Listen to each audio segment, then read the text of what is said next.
I would be homeless before I could go back to working for someone else. And that fear, welcome back everybody. You're watching the Handyman Business YouTube channel. It's 2024, new year, new me. Or is it? Is it finally time to enjoy the fruits of my labor and coast through 2024? Or do I go hard again, pushing myself mentally and physically to the maximum to try to get a little bit further out in front in the game?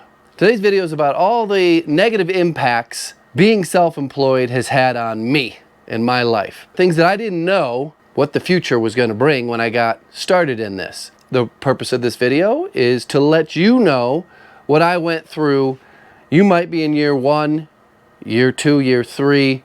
I'm in year 15 of doing this, 100% self-employed. The last time I had a job as an employee was in 2008. If you're new to this, you might be researching online entrepreneurship, and there's all sorts of gurus out there that are spitting some motivational jibber jabber at you. And one of the most common ones that I run into, that I've seen, I don't know how many times, many times, is if you love what you do, you will never work a day in your life. I get a lot of emails, I get a lot of direct messages on Patreon from people who enjoy fixing their own house. They enjoy fixing their mother-in-law's house. And they like tinkering. They like working in their workshop or their garage. And they want to make a career out of it. They want to quit their job and make a career out of it. If you enjoy that, you will not enjoy it once you make it a career. It's one of the biggest lies in entrepreneurship or being self-employed. Once you take what you enjoy doing and put customers in there, quality control, schedules, contracts, deadlines, it's no longer enjoyable. You will not enjoy it. What do they say? The cobbler's kids don't have shoes at home? Once you go down the road of making it the way you feed your family, the way you pay for your child's education and their health care, and you put food on the table with those deadlines and those contracts and those customers, you no longer can do it for fun. Unless you can charge obscene amounts of money to buy an ultra high level of security where you are not under any sort of real deadlines or schedules or contracts. If you are single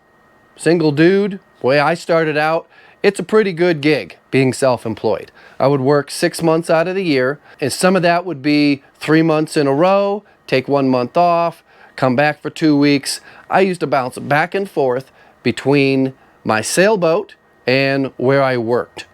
And it was a really nice gig. I had very low financial responsibility, and I had a great time hopping on an airplane. I didn't even need to check a bag. I just fly straight to Florida, take an Uber to the marina, and I was living it up on my yacht. Of course, it wasn't quite a yacht. It was a nice boat, 36-foot sailboat. I did a live stream from there once, and I'm not sure if it's on this channel or the other channel. I think it's, if you dig deep on my main YouTube channel, you can see the sailboat. Once you get married, and once you have kids, and once you become the sole provider for a lot of people, and you're responsible for their future, that's a lot of stress. It's a lot of stress to get the work, keep the work. For me, there's no real relaxed time, just going through the motions like an employee. Go in, clock out, clock in, clock out. When you don't have work, you're stressed. When you have work, you're stressed. Why would you be stressed when you have work? Because it usually comes in waves. This goes back maybe in the first 5 years when I was getting started. I would get a ton of calls. I'd get 3 months scheduled out. And then all of a sudden the calls would slow down. And I'd get closer and closer to the end of my work load, and I'd be stressing. Lucky for me, somehow the phone always rang, and I still had a manageable level of financial responsibility in those first 3 to 5 years. Moving on in my self-employment career, all the stress has been about the schedule. How am I going to manage all this work? A lot of work for one guy to do. For 2 guys, it's not enough work. But for 1 guy, it's a lot of work. I get a lot of questions about why I don't hire a helper. In my region of the country, you either need to hire a Venezuelan or you're going to be paying $80 an hour for someone who has a vehicle, someone who can pay their own liability insurance. There is very little blue collar in my area. That's why I don't. They either have a crack pipe or they just came across the border from Venezuela. There's another interesting one. You can no longer enjoy vacations. Keep in mind, this is just my experience. Family vacations, or even before I had a family, I was just engaged or married. I would be stressed when on vacation, constantly going over the schedule. I'm going to talk about that again in a few minutes. This constantly going over the schedule. My wife and I would take a 2-week vacation to Hawaii. I'd be pacing back and forth at night. She'd be sleeping and I'd be like, oh my God, I gotta get this done, get this done, get this done. I shouldn't be here. I should be at home getting this work done. I would say about 90% of my vacations I've had that feeling. That feeling of, well, I've got too much work waiting for me at home, or I don't have enough work waiting for me at home and I shouldn't be here spending money that I don't have. Now there are a few exceptions. I still remember this one where I had just booked a full house remodel by a repeat customer. All expectations were clear, and I had about a month and a half of just a lot of work. I mean, I don't think I have any video footage of it. It was before I started uploading on YouTube. But I remember we had this condo right on the beach and I could hear the waves, and I purposely didn't sleep in the bedroom. I had the sliding glass door open, and there was this peaceful moment of, wow, I feel secure. I feel like I'm financially secure. I just talked about that schedule that keeps rolling through your head, rolling through your head. It's something I've never been able to really shake. And I've tried a lot of different tactics, like keeping the notebook right next to my bed. And when I'm trying to fall asleep and I'm going through all the lists of things that I gotta do, materials I gotta get, customers I have to call back, I'll write it down. Write it down. Or it's all written down. I'm not gonna forget it. I can do it in the morning. Nothing's ever worked. I still go back to trying to fall asleep, going through the schedule, going through the budget. It's just a never-ending process in your brain of trying to optimize things to make more money. Not everybody thinks like this.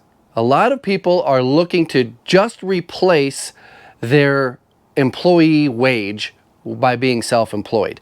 They're not looking to become a multi-millionaire, and they're not looking to create generational wealth for their children. That's fine.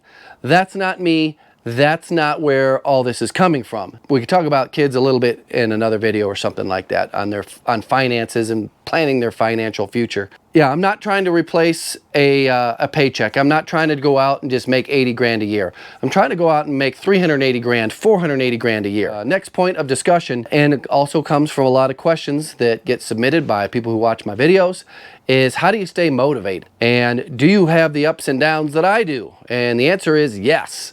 I have ups and downs, and the downs suck. We're right around the holidays. You know, you got the kids home from school for a week and everything. You don't know what day of the week it is. And unless I am productive, actively making money every single day, there's this weird tension inside me of I'm failing and I'm doing something wrong and I don't deserve to enjoy the time off. Again, this is just a mentality of when you are really focused and you've made it kind of your purpose in life to provide a very high quality of life for your kids, your wife, even into your grandkids. There are things that I do to motivate myself. I enjoy a lot of man stuff. Like I have a lot of hobbies. I don't allow myself to do those until I completed something that makes money. You can get this paralysis. A lot of times it's around clerical work, like submitting invoices and responding to emails and things of that nature. Since I've started using Jobber, it's a lot easier. There's a lot of advantages to kind of streamlining that clerical admin part of the job. Using Jobber not only made that easier on me, it also separates me from the competition. A lot of these guys are still using paper and napkins and sending off all sorts of funky files. There's two major stress relievers that I've incorporated into my business. The first major one was taking away all the accounting off of me and paying someone to do that. It is very affordable. They do all the books and they do all the taxes. I don't have to worry about that at all anymore. The next is getting fully digitalized with my customer relationships. I'll put a link down in the description. The next major stress that you have when being self-employed and you don't necessarily have as an employee, keep in mind, I'm at the top of my game. I'm a professional in my field. If I was an employee, I would also be at the top of my game. I would not be a low-level employee. I would be shooting for a high salary income position. There's more security financially being an employee. So if you want to take out a loan, like right now, to buy a house, to buy a car, and for some reason you were unable to do your job or your income stopped, the financial risk that you put off onto your family of defaulting on a loan, losing the house, is much higher than if you were a lawyer, a doctor, or a business executive. Those are three career paths that make as much as I do. When I purchased my next house, I would not try to get qualified for a loan based off of my income, because I'm not confident that that income will last forever, will last 20, 30 years. It's a consideration that you got to take. Financial risk when taking on debt when you are self-employed. In order for me to buy a new house that is better than the house that I live in, the price of those homes start at 1.2 million and go up to 1.8 million. Am I going to take out a super jumbo loan? What happens if I need my shoulder rebuilt, or I break a bone, or something happens to me? Disability insurance is not going to pay for a super jumbo loan. So what I would do is put down like 50%. Putting down 800 grand and only take out a loan for 800 grand or 400 grand. That's something that my wife's salary could easily pay for. Here's something you will all go through. At some stage, you will go through the questioning your decision. Should I just go back to being an employee? Like, look at that guy over there. He doesn't have to deal with all this stress. He just wakes up, goes to work, goes home. Doesn't have to worry about the budget, the schedule. Doesn't have to worry about where the business is going to be in 3 months, 6 months, a year, 2 years. He's just an employee. He just goes to work. His life is so easy. Now, there's another point in your progression where you're going to say, there's no way on earth I could ever go back to being an employee. I would be homeless before I could go back to working for someone else. And that fear will keep you working. Earlier in this video, I talked about the up and down motivational swings. That's another mental strategy to get yourself in gear is, do you want to go back to that? Do you want to fail at this? In a lot of trade work, you don't get paid vacation. You don't get to take 2-week vacations. You don't get to go hunting for a month at a time. You don't get to take your family here or there. It's 2 weeks.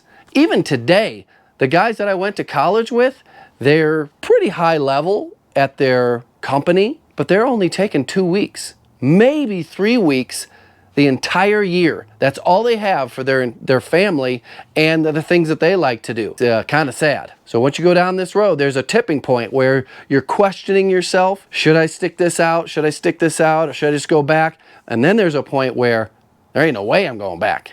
And I'm going to fight to keep this life that I built. Make sure you check out the link in the description to get Jobber. Thanks for watching. Goodbye.